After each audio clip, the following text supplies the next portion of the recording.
दुर्योधन की पत्नी का नाम भानुमति था।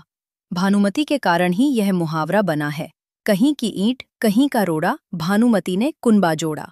भानुमति काम्बोज के राजा चंद्रवर्मा की पुत्री थी। राजा ने उसके विवाह के लिए स्वयंवर रखा था। स्वयंवर में शिशुपाल, जरासंध, रुक्मी, वक्र और दुर्योधन और कर्ण समेत कई राजा आमंत्रित थे।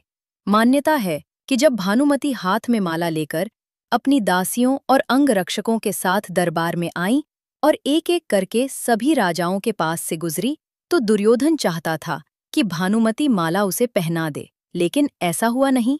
दुर्योधन के सामने से आगे बढ़ गई भानुमति। तब दुर्योधन ने उसके साथ से माला झपटकर खुद ही अपने गले में डाल ली। सभी राजाओं ने तलवारें निकाल ली। दुर्योधन ने सब योद्धाओं से कर्ण से युद्ध की चुनौती दी, जिसमें कर्ण ने सभी को परास्त कर दिया। भानुमति को हस्तिनापुर ले आने के बाद दुर्योधन ने उसे ये कहकर सही ठहराया कि भीष्म पितामह भी अपने सौतेले भाइयों के लिए अंबा, अंबिका और अंबालिका का हरण करके ले आए थे।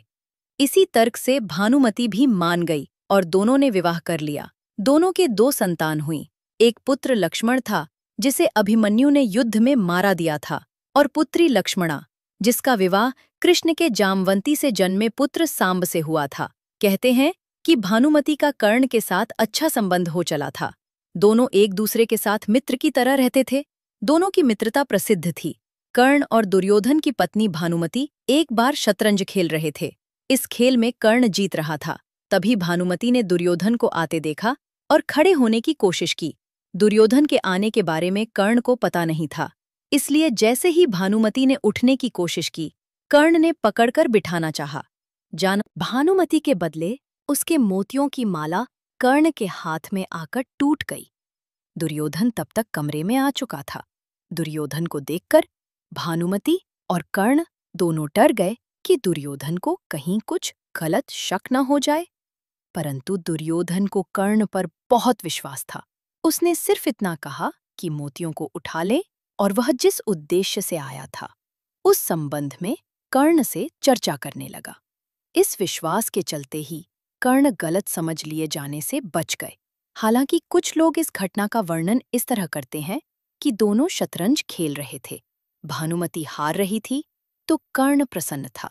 इतने में दुर्योधन के आने की आहट हुई तो भानुमति सहसा ही खेल छोड़कर उठने लगी। कर्ण को लगा कि वो हार के डर से भाग रही है, इसलिए उसने उसका आंचल झपटा। अचानक ही की गई इस हरकत से भानुमति का आंचल फट गया और उसके सारे मोती भी वहीं बिखर गए। ऐसे ही समय कर्ण को भी दुर्योधन आता हुआ दिखाई दिया। दोनों शर्म से मरे जा रहे थे और उन्हें डर सता रहा था कि अब दुर्योधन क्या समझेगा। जब दुर्योधन निकट आया तो दोनों उससे आंख नहीं मिला पा रहे थे। तब दुर्योधन ने हंसकर कहा कि मोती बिखरे रहने दोगे या मैं तुम्हारी मदद करूं मोती समेटने में। कहते हैं कि भानुमति बेहद ही सुंदर, आकर्षक, तेज बुद्धि और शरीर से काफी शक्तिशाली थी। गांधारी ने सती पर्व में बताया है कि भानुमति दुर्योधन से खेल-खेल में ही कुश्ती करती थी, जिसमें दुर्योधन उससे कई बार हार भी जाता था। भानुमति को दुर्योधन और पुत्र की मौत का गहरा धक्का लगा था। उन्हें